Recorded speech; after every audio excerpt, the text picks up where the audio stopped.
everybody. Happy Friday. It is another Mavens of Manufacturing Day, and I'm really excited because I have Loretta Mulberry with me today, and she is at a conference, so hopefully her Wi-Fi will stay strong for us.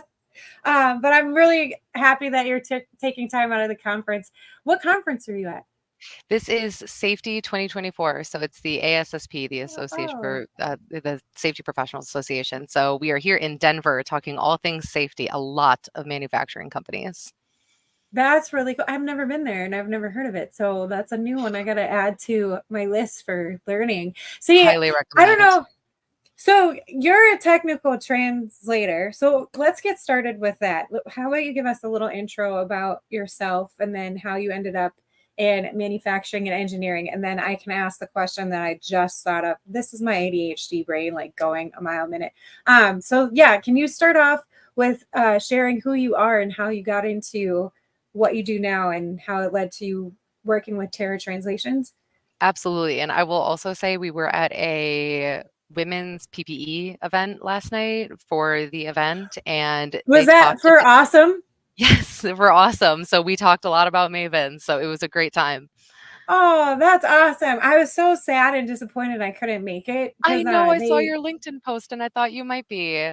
yeah, so I'm hoping they do it again next year and I can be the media sponsor again next year, but actually go and capture like video and content for them. So I'm glad. How was that event? It was fantastic. I'm wondering if yep, I do. I have my awesome pin right here. That's and I love their acronym. Out of all the How great is acronyms that that? yeah, out of all the acronyms that engineering and manufacturing have, that it's the best one out there, I think, personally. Hands down, Yeah. absolutely. So Um, really great. But so yeah, let's see, how did I get into this space? So I basically woke up one day working general business job and thought I am not doing enough with my languages. I had a undergrad degree in Spanish and some business in French and thought I need to do more. So I went to grad school to do translation and interpreting for Spanish to English okay. and loved it so much. And I thought when I graduated I would work as a interpreter first of all, then turns out I'm a horrible interpreter if I'm being honest with you. Then I thought I'd be a translator forever. I'm a pretty good translator. But it didn't turn out that way. I ended up doing more of the business side of things. So I've done some translation, but now I'm doing business development for Terra Translations, this company. And what that really means is that I am spending all my time meeting companies and helping them to get their safety training, onboarding materials, anything they really need to communicate with their non native English speaking workforce. And we have quite a lot of that in manufacturing in Wisconsin, where my home state, but all over the industry as well. I'm from Wisconsin as well too. Okay, so you went Yay! Cheesehead is on For online. life. For life, yeah. Well, so I was born in New York. I have to put that disclaimer out there because my Okay. mom gets mad when she's like, "No, you have New York blood in you. You just tell people you're from New York." And I'm like, "I don't think it matters, Mom. Like, it's fine." But I grew up in Wisconsin. Um, I love the state. I just don't like the cold. So I'm I planning on cannot moving blame you for that. hopefully somewhere. But okay, so you went to school for Spanish with Mhm. the intention of being a translator or an interpreter or something different with Absolutely. Spanish. Okay. I wanted to be a translator and interpreter. I had done some sales before this, sales and sales Gotcha. support, and I was not a fan. And I thought, you know what? I am sales is not for me. I'm never going to go into a sales role again. And then all of a sudden, one day I woke up and I realized, oh my goodness, I'm in a sales role. I'm doing business development. How You did are. this happen? But it turns out that when you are selling something that you actually really love and care about and fully believe is Yeah. helping people, it's a much different game than saying, hello, would you like to buy radio ad space? I know that radio is a dying medium, but please buy it anyway. Yeah. So I just learned this not too long ago. So Becca Resnick was also a guest on Mavens, and Love she's her. another translator. And she was like, translator and interpreter are two different things. And she's like, an interpreter is like one that's actually speaking the Mhm. language. She's like, translators are just taking the written content from the language to the native language. And I'm like, I had no idea. And so she's not fluent, I don't think, in Japanese or German. and if she's listening today, correct me if I'm wrong, Becca, if I'm She and saying I this have wrong. talked about But this too. yeah, so she is like, no, she's like, I can look at it and understand what it is. It does. Yay, she is here. If I'm messing up your story, girl, please let me know. Just stop me from where I'm messing up. But she's mentioned how she can understand it and write it, Hmm. but she can't really speak it.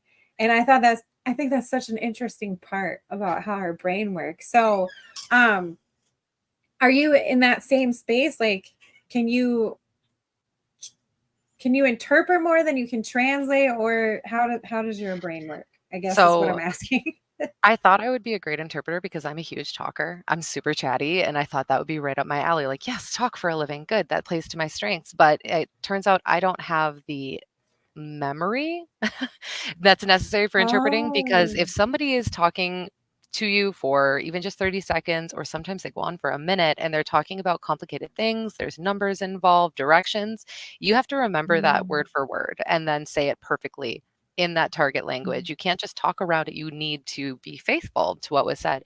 And my brain didn't like that. My brain said, no, you should be at home with your computer and a stack of dictionaries, and you should overthink every single word that you're translating. That's more your speed. So That's I do awesome. speak Spanish really well. I mean, not to Mhm. pat myself on the back. I do speak Spanish very well. I've been studying it for pretty much my entire life, and conversationally, it's super fluid. It usually comes out very Mhm. well. Even here at the conference, a lot of people in Denver are native Spanish speakers, so that's been fun.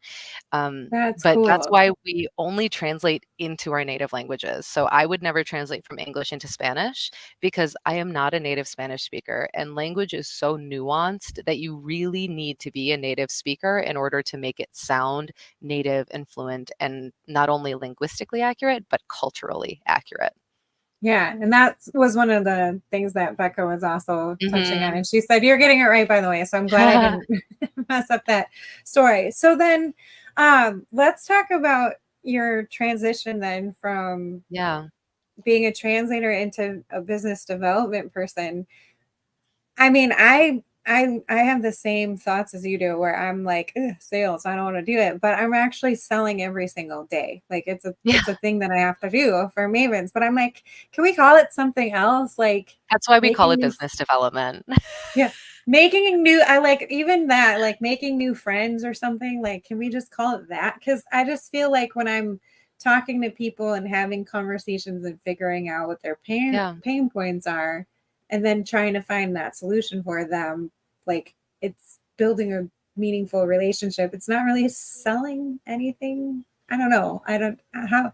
So I'm completely how with you did on you? that. So you said you were chatty, so that's good. What other skill sets do you have that are great for business development? So I don't know how great I would be for selling anything other than language services, but I will give you an example here. So I'm at this conference and I came specifically because I was invited to speak on this topic on translating your safety and training materials and how it saves lives in these physically dangerous industries like manufacturing and construction. So the morning before my talk, we were having breakfast with some people that we met in the lobby of our hotel. We were just chit-chatting. We hit it off. They liked my topic. I liked what they did. I invited them to come to my talk because, again, I'm very chatty. So I'm going to make friends with everybody that I possibly can. That's where the Midwest nice comes in as well. Yeah, So they same. did. They came to my talk. They sat in the front row. And that meant so much to me because, well, now I have the support of my new best friends. I've only talked to them for 30 minutes, but they are my good friends. Mhm. And afterwards, they liked my message and they were helping to communicate it to other people. And my biggest victory then was last night we were talking to them and somebody mentioned in translating, but they used it incorrectly. And one of my new friends quoted me from my presentation and said, actually, if it's spoken word that you're converting, you're talking about interpreting. And if you're converting written word, it's translation. And I just thought, well, this is it. Like, this is peak. I That's mean, that's awesome. exactly why I'm doing this because I want to spread the word about translation and language services in general. They're all important. Don't get me wrong. I don't mean to play favorites with translation, but But this it's is okay why if you I do. do these talks. Thank you. This is why I do these talks because there are so many companies out there in manufacturing and other industries with a multilingual workforce. And I think they Mhm. know that they want to, they need to, they should be doing a little bit more to connect with them, but maybe they don't know how to get started. So my strength really lies in getting out there, meeting people, and just getting this message out and explaining that it's not always some big, mysterious, overwhelming thing. It can actually be very straightforward and simple, and helping to guide Mhm. them on that journey to make sure that people are learning more effectively and working more safely. Yeah.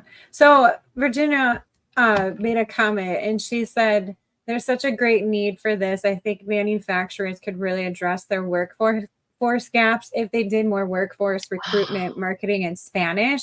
I do want to touch on that a little bit later after this question, but I want to give you an opportunity to really talk about Terra Translations and what it is Mhm. you guys actually do. So explain what Terra Translations is and like what specifically it is that you focus on, because I you don't necessarily just focus on like safety documentation, do you? Like there's other things that you provide for companies, and it's not just for manufacturing, it's for other industries as well, right? Absolutely. So, as a company, Terra Translations, we are what you would call a language services provider, an LSP.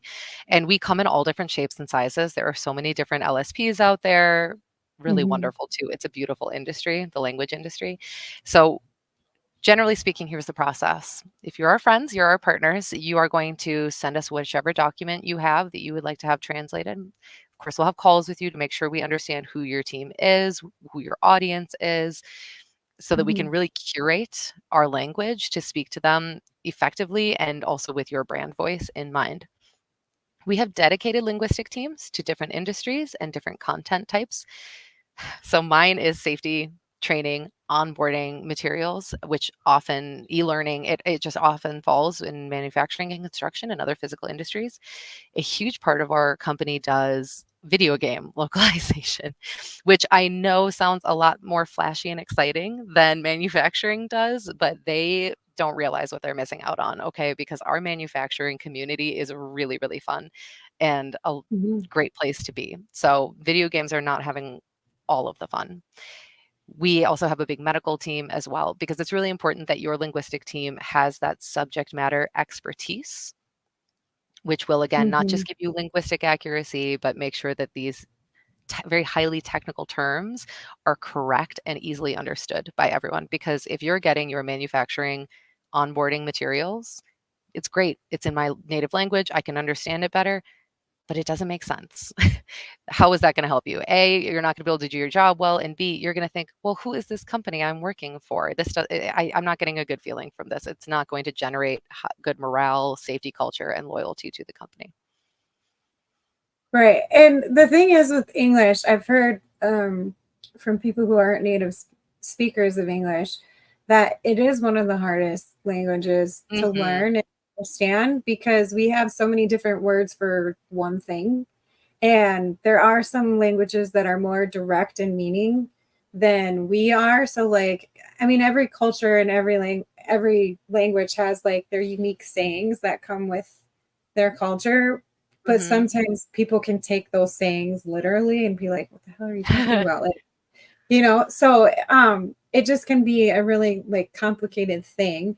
And with manufacturing, because there's so much going on, and for someone who might be a new worker, it can be really intimidating to them to speak up if they don't understand something. So Absolutely. If that can studies actually cause, show, here's a data number for you, non-native English speaking employees are 127% less likely to alert their leadership to safety and risk issues on the job site, in the workplace. 127% less likely to report any kind of hazard because we're not comfortable that's communicating always in our second language. that's so crazy to me. So I guess this is a good segue into my next question. You know, how does companies like Terra Translation really empower diversity within manufacturing through the translation services that you provide? Like, what are you doing to really help, you know, not just employers, you know, provide that safe Mhm. environment for their employees, but also allowing the employees to be able to speak up in situations like that? Absolutely. So, I mean, as somebody who does speak a couple languages, I know that I am not going to bet my life or my career on my understanding of something in my second language. So manufacturing is special. And I know that there have been a lot of issues with trying to find and keep staff in recent years. Everybody seems to have been having issues with being short staffed.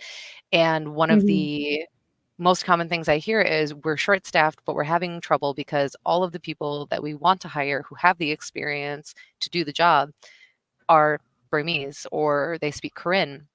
And the Mm. biggest hurdle is your onboarding. It's not a super lengthy process. It's not like you need translation for every single document, every single day of your operation. No, we just need to get these folks onboarded and trained because then they'll be able to do the job. They'll be able to do it very well. We just have that one step that's really tripping us all up. So the way that Terra Translations helps with that is to help companies get over that hurdle. That way, these people are Mhm. getting the work that they need. These employers are getting the workers that they need, and everybody can learn more effectively. So honestly, it really is a win-win on every front. We get the documents, we translate them, we send them back. It's really a very straightforward process. And we try price translation per word. So we try to, most language services providers will keep it very, very simple for you because our goal is to take the work off of your plate. We do not want to give you more to learn and more to do. You are experts in your fields of manufacturing. We want to let you do that work. We will do ours. Mhm. So DEI, I mean, it's been a very big topic of conversation for years now, but very rarely do we hear about language involved in that. How do we include and create equitable access to information for these non-native English Mhm. speakers? Here's another data. I'm so sorry for all the numbers, but the presentation is fresh No, in my I head love from it. Wednesday. So for Spanish, for example, 40% of native Spanish speakers working in the US report speaking English less than very well. That's nearly half of our Spanish speaking workforce being less than very confident learning and working in their native language. So, by bridging that gap, you are really solving a lot of problems in different levels of your organization. Mhm. So then how do you get that conversation started? Because Mhm. it's going to be different in each community, right? In each Mhm. manufacturing facility, because there are some areas here in the United States where it's not just Spanish speaking individuals. There's a lot of Right. cultures and uh, people from other countries that come here, and they're going to be more demographically populated in certain cities than they are here. So, do you have like data on that? And then, how do you start that conversation? Because I mean, I wouldn't even know how to start the process. Like, even if I'm So, unfamiliar with the specific yeah. language, because there's a ton of languages that I don't even know that exist, but people see. You know how I find out about new languages I've never heard, new to me? There's How? a guy on YouTube that will go and learn a language within like 3 weeks, 3 or 4 weeks, and then Must he'll be travel nice. around the world. I don't know how he does it. His brain is just like, but he has a YouTube channel with a ton of followers Good. on there. And he goes to places after he will learn these languages and actually speak to people. So he'll, one of his most popular languages is, my mind is not working today. Oh, It's now I the really need to Chinese know. language. It's the Chinese language. Mandarin? Mandarin. Where was my mind at? It was Mandarin. So that's one of his most popular ones. So he's really fluent in there. It's a tough But language. his point, and it's great to see his videos because he'll go into places where it's all like uh just Mandarin speaking individuals, Mhm. and he'll talk in Mandarin and they like look at him like, who is this guy that knows how to speak perfect Mandarin? Because he doesn't look like us. Like, it's just cool to see the expressions, but it's also cool because they start smiling and like laughing, and they're very appreciative of the fact that he knows their language. Like, just the Absolutely. appreciation on their face. And it's not just with Mandarin. Like, he went to some fair in Chicago, I believe it was, where they have like Haitian Fest or something like that. And he was speaking Haitian. And Wow. all these people were like, who is this white guy that's speaking our language? Like, it was just really funny and cool to see. But you could see the barriers like literally breaking down and just that Absolutely. connection. So, how do you get that conversation to start in these manufacturing companies, especially here in the States, because primarily we've been so white for so long, but it's And different. so, like, English only, speak Yeah, American. Yeah. yeah. Well, I But will on the say shop floor, it is a little bit, it is different on shop floors because they tend to be more diverse, especially with individuals that don't have English as their native language. So absolutely, how do and you the demographic is just growing. Like, the number of non-native Mhm. English speakers in our country has been rising and continues to rise. So if that is Yeah. painful for anybody to hear, I am sorry that that is painful for you, but it is what's happening, and I've been so appreciative that as I've gotten further into the manufacturing industry, very, very rarely have I encountered any type of negative thought or talk about including our diverse workforce and making sure that we serve them properly. And I am a little nervous sometimes that I will get that reaction when I talk about what I do and ask if other companies are already doing something about it. So Mhm. let's call that our good news of the day, that people have been incredibly receptive and supportive of this, by and large across the manufacturing industry. So that's a I relief think to with me. the good yeah, I think with the really good companies that have really good leaders, they want Yes. everybody to be safe and like Yeah, it is a exactly. shift that I'm seeing. So that's good to hear that you're Yeah. seeing that. So as far as getting the conversation going, I want to talk about two aspects of this. How do you start the conversation internally? You know, you have some non native English speakers. You think you probably know what languages they speak, but you can't really be sure, or you're not sure you want to be sure. One of the best ways to do this is to simply ask. However, there's a caveat with that, because if you ask somebody, hey, do you want me to go and get training resources made for you in Spanish and go pay money, real money to have it done? They're going to go, absolutely not, boss. I speak English great. Please do not go through any extra effort for me, because we might fear that, well, if we ask for too much at work, maybe there will be some kind of retribution, right? Nobody wants to ask Yeah. for their boss to go above and beyond, like, well, most people don't. So one of the Mhm. best ways to do is to ask. You can do this as a standard onboarding question when you are hiring new folks, or in an annual survey, employee satisfaction, things like this. Simple question: in which language do you feel most confident learning? And then say, this is important, you must brag. You have to brag about yourselves. You have to say, we at Terra Translations are so proud to offer our onboarding and training courses in English, Spanish, Burmese, Korean, whichever languages it might be, or we are just proud to offer training in other languages. We want to keep you safe. Mhm. Brag about yourself as much as you can. That's going to get you the most honest answers to that question, and go ahead and make it anonymous. That way, you are going to get absolute honesty from people, and you're going to find out just how many people you have who would prefer to learn in a language other than English. So, when in I doubt, love ask. that. On the other side of that, how do I start this conversation with companies, and how do other people in the language access advocacy space start this conversation with companies?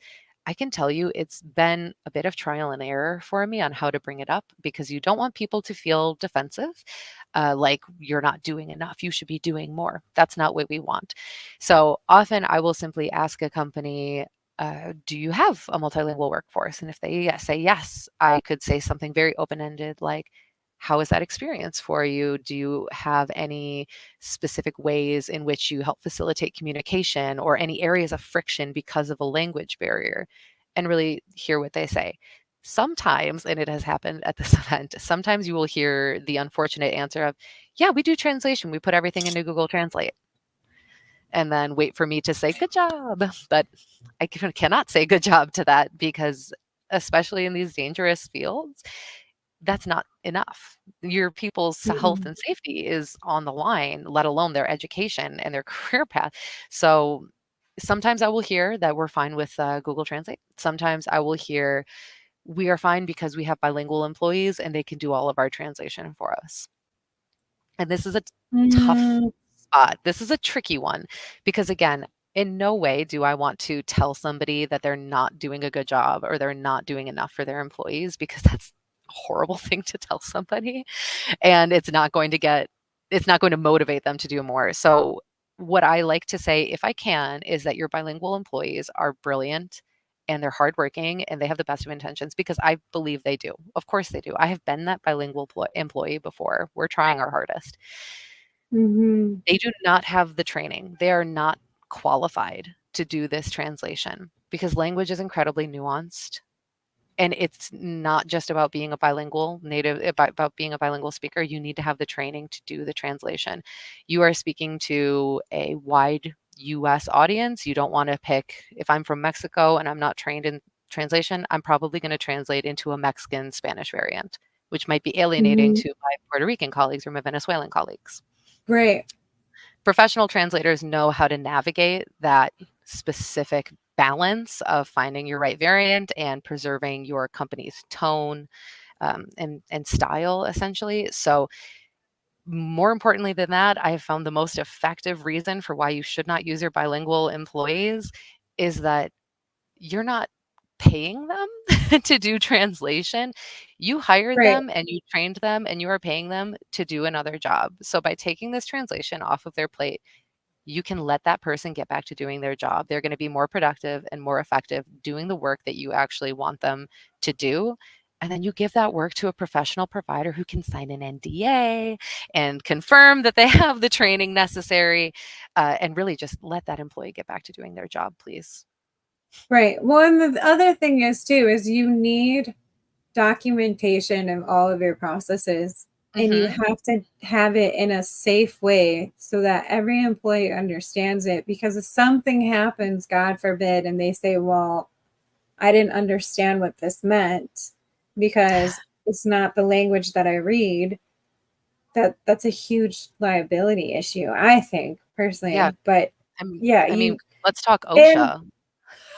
right. And let's talk about telephone. Like, we've all played that game when we were younger. So just because you have someone who's bilingual and could potentially translate something for you doesn't necessarily mean they're going to translate it 100% verbatim.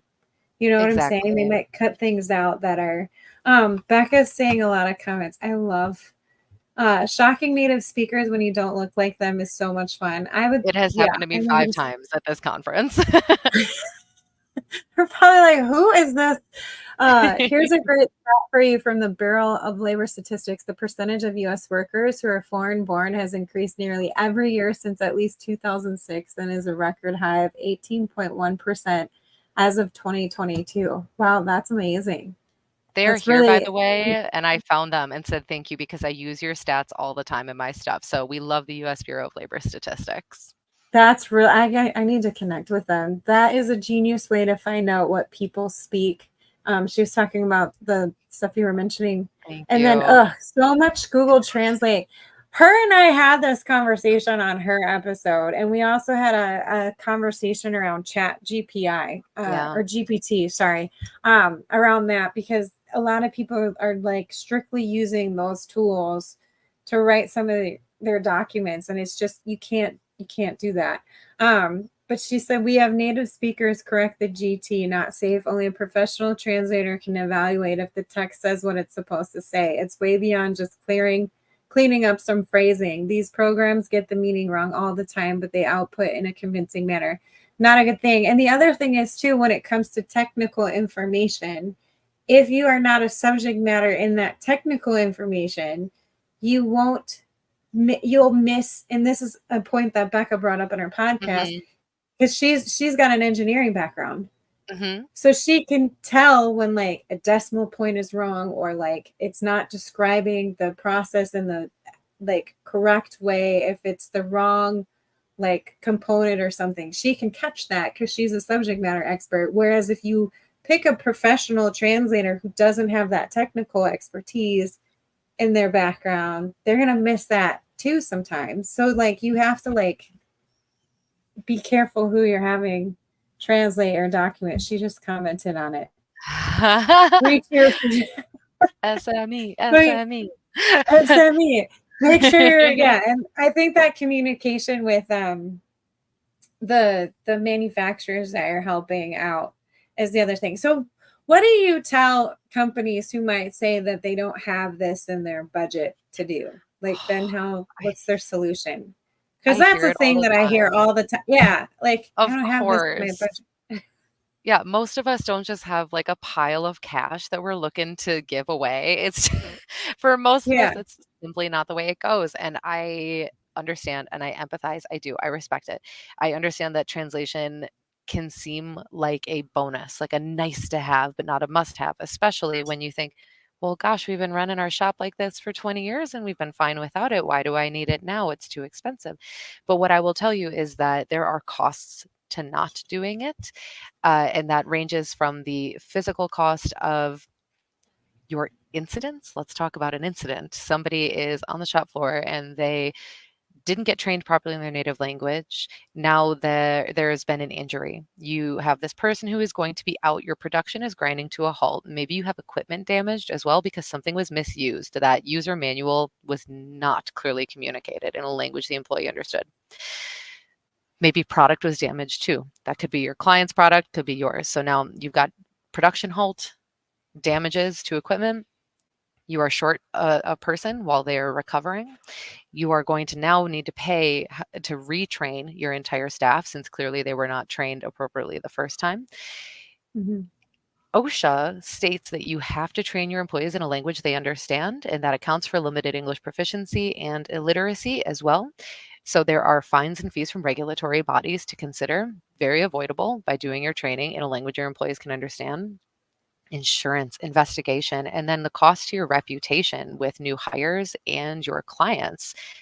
It's basically saying, we don't put safety first. It's like a soft 3 for us. We put safety like in a nice 3rd position as far as our priorities go. And that's not a great look for anybody. So there is a cost associated with not doing it. But I'm not saying that to scare you and fearmonger about it.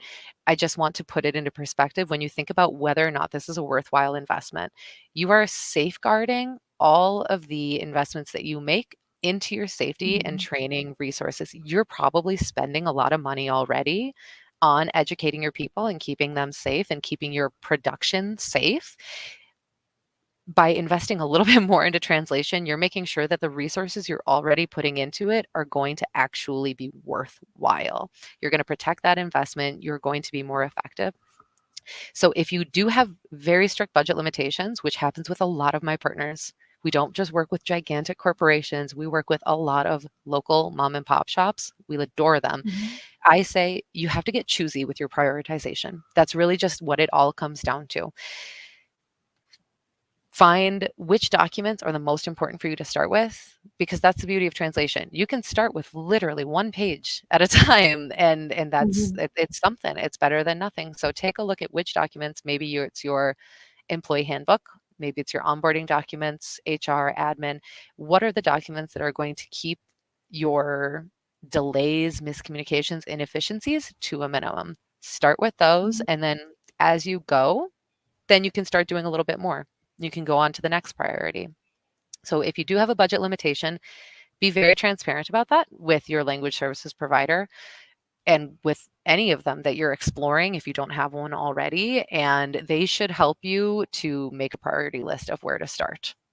I promise it's going to be worth it though. I know it seems overwhelming and expensive, but it really is worth it. And if all of those reasons aren't enough, if the dollars aren't enough, think about the fact that these are human beings working in your organization, real people with friends and family, and they need to come home happy and whole at the end of each day. It's what we all want to do, Yeah. right? Go in, do a great job, come home to our families. And the resources that your team has could be the difference between that happening and not. So there's a lot of Yeah. reasons, heavy and not. So, what do you do for companies? So, right now within manufacturing, everything is advancing at such a Mhm. fast pace. And I just did a conversation on a podcast that Gorilla 76 puts out. I was getting interviewed by John Franco, and we were talking about Mm, how we need to change job descriptions and update those. But we weren't talking about in like a different language. We were just talking about English job descriptions and how to make those more attractive to more diverse audiences. mhm. But because technology is changing so fast, job roles are also changing so quickly. And I'm kind of wondering, like, whose responsibility is it for the right documents when a company Mm, brings in a new technology? Because you have robotics, you have CNC machines, and there are some companies here in the United States who are making really big investments in yeah. automation. So like how whose responsibility is it to provide those documents? Is it the company that they're purchasing the technology from, or is it still on the manufacturer who's bringing in that new technology? It's a really good question, and I know it's complicated. I have had this conversation actually a lot here on the expo floor, and Mhm. really what it has come down to is that there are producers and there are suppliers. There are the Mhm. people who are actually physically making the product, and then there are the people who are distributing it. And a lot of the times when people are distributing this product, they're buying it in that package and they are selling it in that package. They're not actually opening it up, making any changes themselves.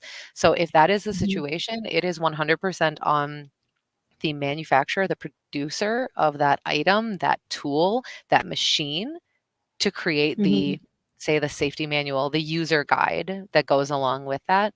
And a lot of the times that will be available, in 8 languages, 10 languages, whichever countries that those Mhm. items are usually distributed to. So it usually does come down to the people who are actually manufacturing it.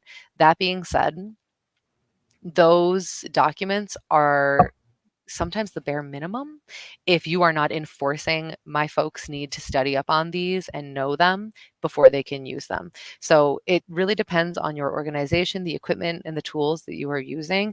If you are relying on the product's safety information, then Mhm. of course it's on that product. But if you want to go above and beyond, if you find it's insufficient, or if you have specific usage, the same tool isn't going to be used the same way at every company. So it's often best, and I hear it from a lot of people, they come up with their own custom training and safety documentation for their organization to be the most effective it can be. Well, then that's on you. Mhm. That's on the manufacturing plant who's going to actually be using that equipment.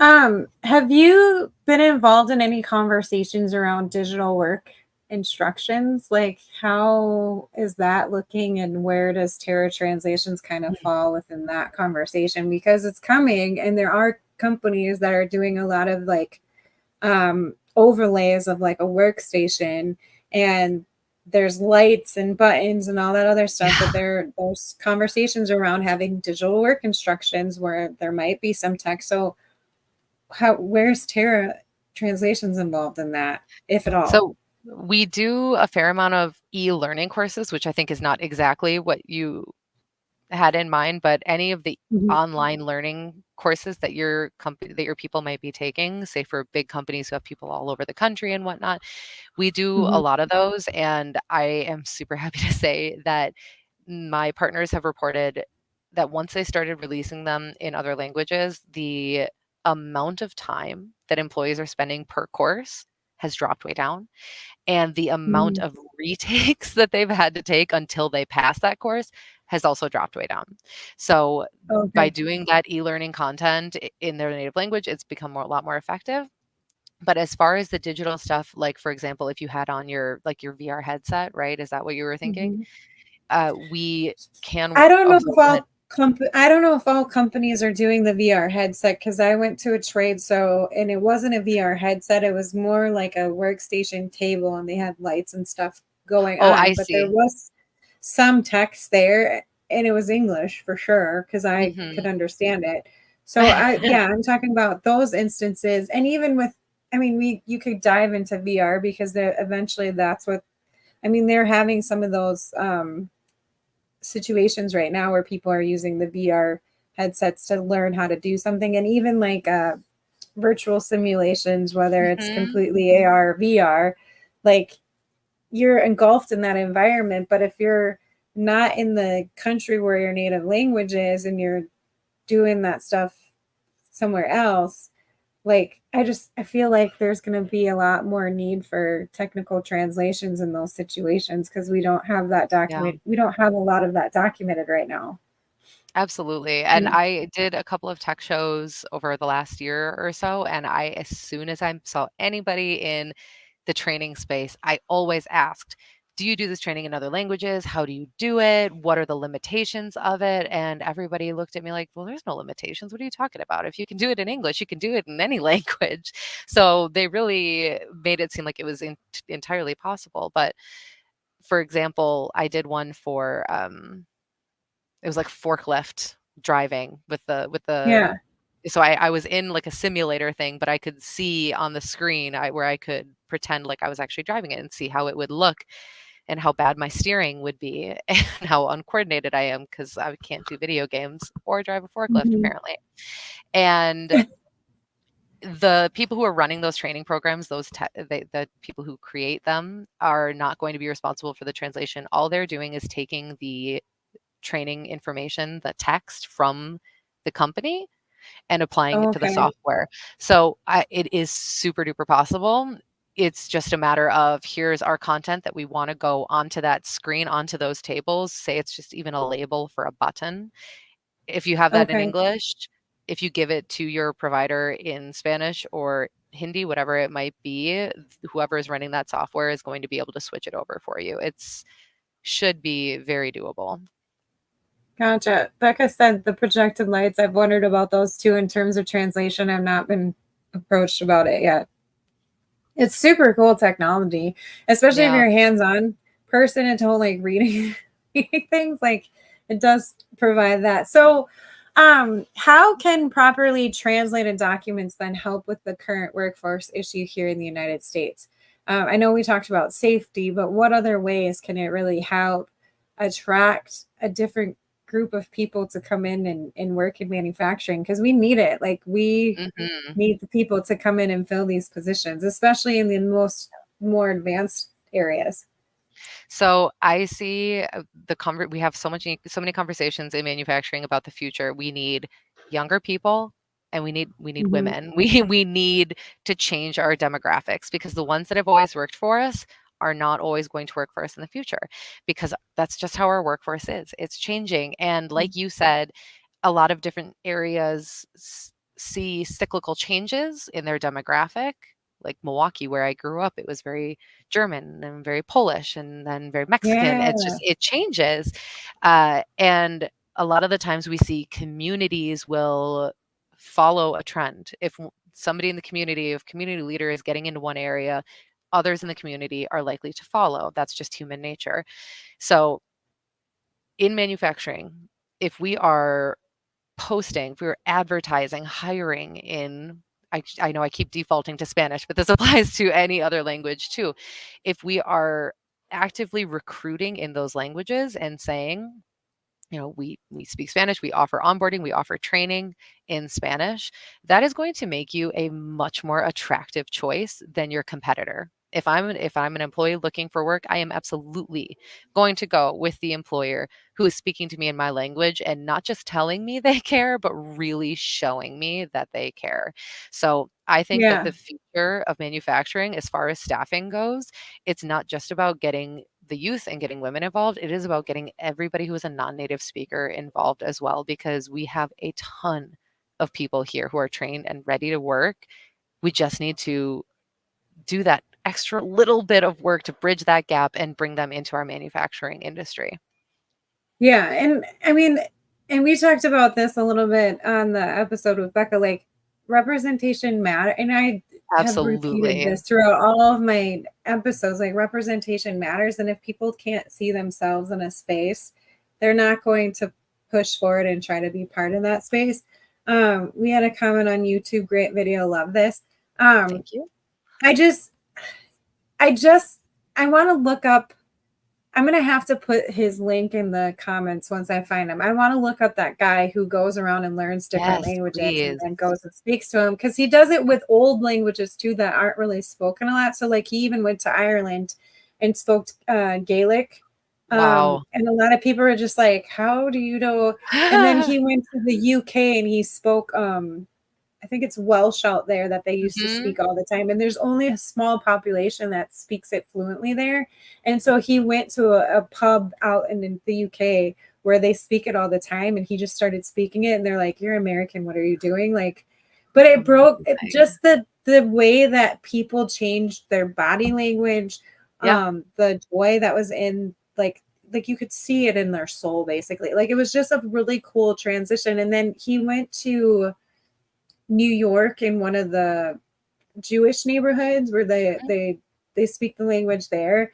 And it just brings people together because Becca mentioned this on her podcast. Like it's part of people's cultures, and Yes. your culture is part of what makes you you. So when people share that with you and you go out of your way to like learn it or try to learn it and try to speak it, it really means something to that person. And I think with manufacturing here in the United States, if companies could find a way to just make that connection, yeah, like you said, it would open up doors and people would be more willing to work with those companies. So Absolutely. And like I said awesome. Well, before, I need you to brag about yourselves. Brag about yes, what you're doing. If you're doing it well, please brag about it because we're proud of you. We're glad you're doing it. So make it well yeah, known, and that'll help us all. absolutely. Well, Loretta, is there a question that I didn't ask you that you really wanted me to ask you? Like, is there anything else that you wanted to touch on real quick? Well, first of all, I'm hoping that you come to safety next year because I will absolutely be coming back to this conference. It's amazing, and I am learning so much about how different manufacturers run their organizations. So please join us next year. So, quick question about that. Are they talking about safety in terms of everything in manufacturing, or is it a specific like industry and like No, it's kind area? of wild. I was curious how it would be because it's just safety, and I thought, well, isn't that a little broad? Isn't Hmm. that vague? What does that mean? But now I'm here, and it makes so much sense when you see it all together. There are people from all different backgrounds. You've got even all different kinds of manufacturing and construction, and other trades and industries. And it's just really about people who want to get together to make sure that their people are going to stay safe. And of course, that means there's a very heavy emphasis on training as well, training and Yeah. communication. So, are there groups there for that are in charge of like the standards and regulations of technology, like Yes. IEEE?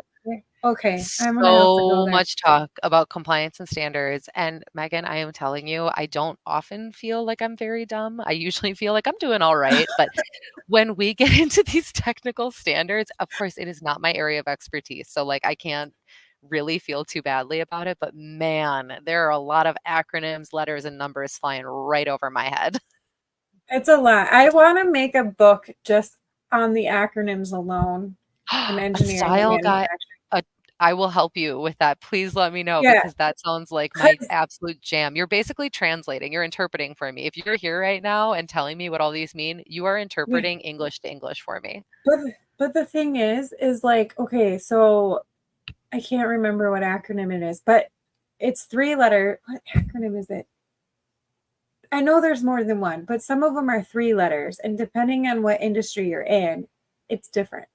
Like the three Oh, letters no. are different depending on what Oh, industry no. you're in. We gotta So fix it's that. like, wait, are you talking about this acronym in aerospace or this one in medical? Because it's the same acronym, but it's different. Like it's just yeah. I Who is hate in it. charge of the acronyms? Maybe they're here. I need to have a conversation with somebody.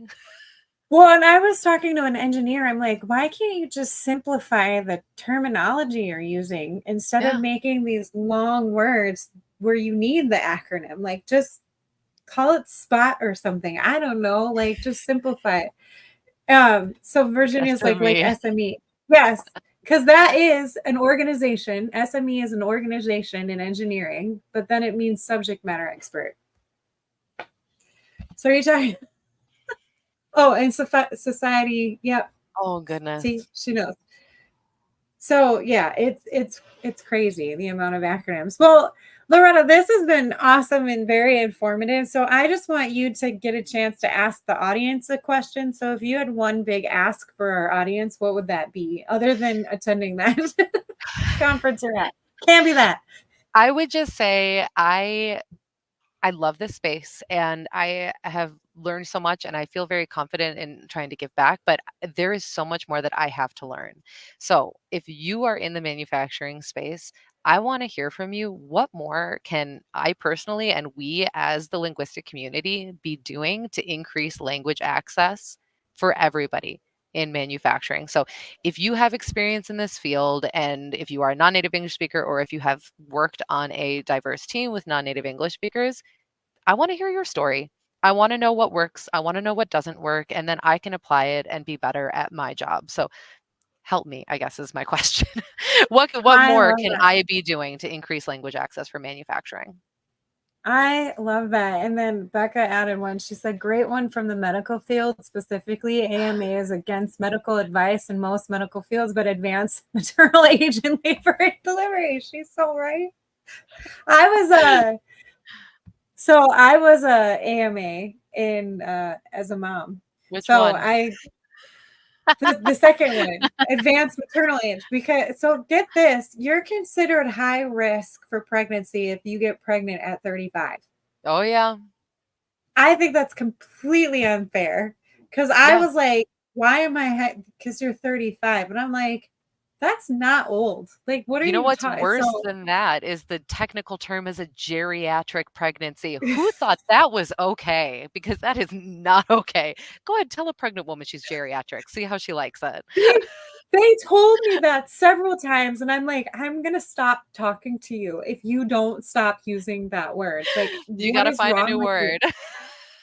I was like, I'm not coming here anymore. And then they got mad at me because I ate sushi with my pregnancies. And I guess you're not supposed to do that. And I'm Oh. like, no, I'm going to eat my craving because then if I don't, I'm going to be mad at someone. My wife makes this point all the time. She works in maternal fetal medicine. Tell All her right. thank you for making that point all the time. I appreciate her. Well, Absolutely. Loretta, how can companies get a hold of you, and what is the best way to connect with you? Yeah, so I'm super active on LinkedIn, so hit me up on there. I can pretty much guarantee I'm the only Loretta Mulberry since it is not a super common name. So please look me up, Loretta Mulberry from Terra Translations. I am so happy to hear from you. You can email me directly too. I believe my email should be on LinkedIn, but it's my name, loretta.mulberry@terratranslations.com. So give me a call sometime. Again, I'm from Wisconsin. I'm going to be happy to hear from you. I'm going to talk to you about cheese and lakes and all that good stuff. And beer. I feel like our beer here. That's a biggie. Um, are you going to be at IMTS this year Gosh, in it Chicago? wasn't on my calendar, but so many people have been talking to me about it lately. I know a lot of really great people going, so I am at this point very tempted. I think I might have to get that on my list. Okay, if you decide to go, let me know because I'm going to I be will. there all week, and I Yeah. think it would be fun to maybe do a collaboration there. Becca said geriatric is outdated in that context. AMA is the term. Thank you. And then David goes, not about the sushi, just about the AMA. I know. I was sharing experience, David. Uh, So, well, to everyone, Loretta, again, thank you so much for Thank coming on to you. Mavens of Manufacturing. This was really fun conversation. Please let me know if you're at IMTS. To all I of you will. tuning in and commenting, thank you so much. I appreciate your support and all of your comments. If any of you are going to IMTS, please let me know because I will be there all week. We do have a karaoke night that we scheduled for Wednesday with a bunch of the creators that are going. All right, I'm I'm trying in. to get my song going. So yeah, I hope you guys have a wonderful weekend. If you're looking for Mavens merch, you can go to mavensmanufacturing.com. I want to give a huge shout out to Fresh Horizons. They are my merch people, family owned, really nice people. And that's who our video is for our outro. So have a great weekend, everyone. Thank you for Thanks tuning in. all. This episode of Mavens has been sponsored by Fresh Horizons Group. Fresh Horizons Group is a family-run company that was founded on the premise of helping organizations and businesses better tell their story through high-quality branded apparel and promotional items. Freshen up your brand by contacting Fresh Horizons today at freshhorizonsgroup.com.